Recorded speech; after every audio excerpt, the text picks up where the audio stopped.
Misteri siapa laporkan pemain judol yang rugikan bandar ke Polda DIY. Komplotan pemain judi online, judol, yang merugikan bandar ditangkap oleh Kepolisian Daerah Istimewa Yogyakarta, Polda DIY.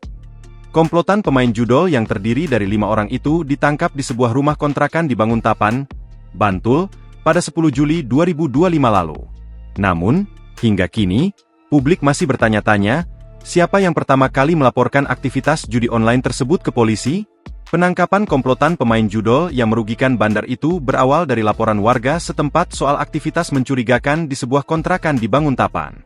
Informasi awal tersebut terbukti krusial dalam mengungkap operasi terselubung komplotan pemain judol yang merugikan bandar itu. Informasi awal berasal dari warga yang melihat dan mendengar bahwa ada aktivitas mencurigakan dari para pelaku. Informasi tersebut dikembangkan oleh kami yang bekerja sama dengan intelijen, kemudian kami tindak lanjuti secara profesional, kata AKBP Slamet Rianto, Kasubdit 5 Siber Ditreskrimsus Polda DIY, Kamis, 7 Agustus 2025.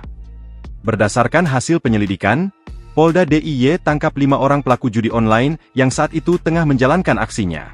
Mereka adalah RDS warga Bantul, NF asal Kebumen, EN dan DA warga Bantul, serta PA dari Magelang.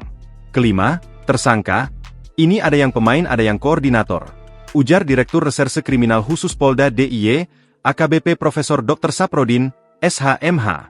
Polda DIY Judol mengungkap bahwa komplotan ini memanfaatkan sistem promosi situs judi online dengan cara membuat puluhan akun baru setiap hari.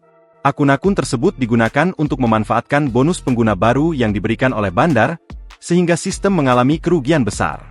Mereka menggunakan 4 unit komputer yang masing-masing mengelola 10 akun, sehingga total bisa mencapai 40 akun per hari. Download Tribun X sekarang, menghadirkan lokal menjadi Indonesia.